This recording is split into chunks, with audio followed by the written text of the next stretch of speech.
Picture this in regards to an activity. You're the greatest at what you do. You have broken records that haven't been broken since and may never be broken again, and yet you were denied the ultimate recognition in that activity. This is the case for former MLB superstar Barry Bonds, statistically the greatest baseball player of all time, who remains outside of the Hall of Fame still to this day. Baseball fans admire greatness, and statistics define legendary careers. Whether you love or you learn to love over the speech, Bonds or not, his numbers and impact on the game are undeniable and deserve to be recognized. Today we will learn how the Hall of Fame is failing to properly represent baseball history by excluding Bonds, how the voting process has become flawed and inconsistent, and all this leading to the Hall of Fame's need to induct Bonds and acknowledge the error honestly. We will first focus on the problem of how the Baseball Hall of Fame is failing to properly represent baseball history by excluding Barry Bonds from it. Barry Bonds is statistically one of the greatest baseball players in MLB history. On Major League Baseball's website, he has the impressive statistical achievements of most all-time home runs at 762, most single-season home runs, 73, and the fourth highest WAR of all time. And WAR is a stat that's kind of measured out as all your hitting, all your fielding, just all put together in one stat that measures how good of a baseball player you are overall. And Barry Bonds is up there with all the other greats in baseball as fourth all-time. And along the way, through all these statistical achievements and stuff, he won 7 MVP awards. Now, also, the Hall of Fame's purpose is to preserve baseball history. According to ESPN writer Jeff Pass in 2022, the Hall's mission is to honor the game's greatest players and their contributions. So, by excluding Barry Bonds from the Hall of Fame, the Hall is failing to recognize its overall mission and the full history of baseball. There's even a point to be made where there are statistically less accomplished players in the sport, but they still have been inducted to the Hall of Fame, while Bonds is just pushed to the side and is obviously a clear omission.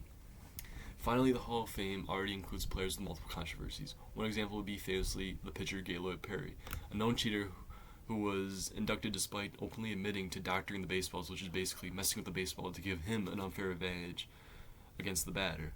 And he even talked about all this after his career ended, before he was even voted into the Hall of Fame, and they still let him in.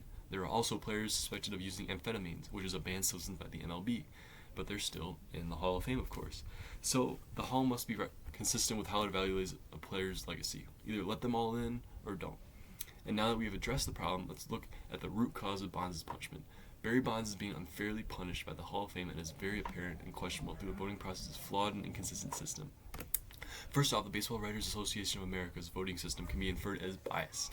Many voters refuse to induct players suspected of steroid use despite MLB's past actions, leading to there being no clear standard for judging players from the steroid era, which was the era from the 1990s to the early 2000s, where players were hitting home runs like it was nothing because they were taking performance-enhancing drugs or steroids, of course.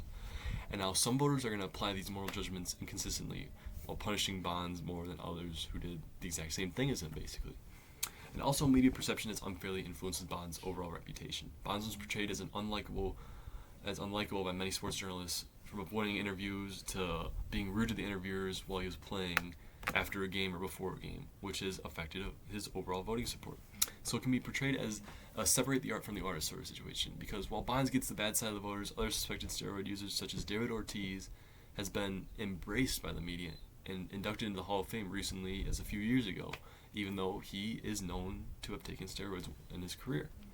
And now finally, MLB's inconsistent handling of the steroid era has created confusion in the whole process. The league ignored PED use while it benefited them financially from all the home runs being hit by the players like they'd never seen before in baseball.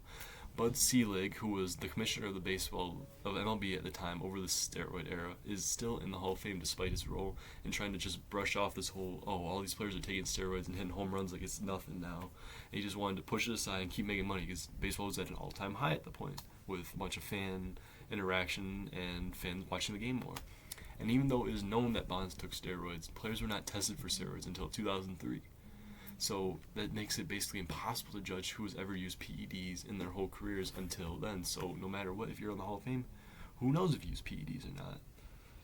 Even though it's known Bonds used it, what if others used it before? And now with this problem and cause of Bonds not being inducted addressed, let's look at the solution to the issue. Finally, let's look at why, with the acknowledgement of the steroid era, the Hall of Fame should induct Barry Bonds. The Hall of Fame must recognize the full history of baseball. The steroid era happened to baseball. It's never going to go away. History, you can't cut history out of history. And continue to try to ignore it does this overall disservice to the game. Bleacher Report's Tommy Torkelson in 2018 said, "The Hall should acknowledge Bonds' greatness while providing context on the era in which he played in." So, history should not be rewritten, of course. everybody knows everybody took steroids in the steroid era. But you can't just remove history to try and fit this selective moral standard baseball has tried to give themselves, this little squeaky clean slate that they try to give themselves. And although Bonds' induction would not condone steroid use but provide the proper historical recognition he deserves, his plaque could acknowledge the controversy surrounding his career, similar to past inductees who have had their controversies mentioned on their plaques, while they still get this honor of going to the Hall of Fame.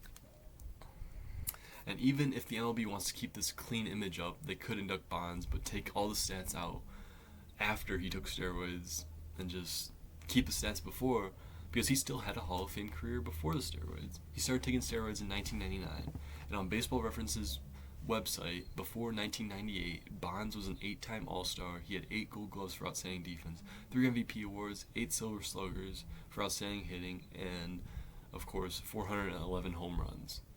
So he had the stats of some current Hall of Famers, and he was obviously on a clear trajectory to get to the Hall, even without him taking steroids in 1999. Now, finally, it is important that the Hall of Fame must create a fair and consistent standard moving forward. The voting process should be reformed to ensure players are judged by their own on-field performance first instead of actions outside of the field and other controversies. The Hall should also provide clear guidelines on how to assess players from the steroid era. You can't just let some players in, like David Ortiz, and keep others outside from the voters' personal biases.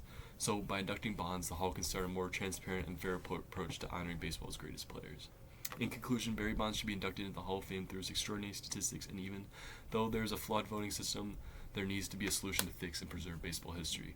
Bonds' exclusion from the Hall of Fame is an injustice to the game of baseball. His numbers, down his impact on the sport, make him an obvious Hall of Famer on paper. The Hall must recognize its greatest players, even those from controversial eras.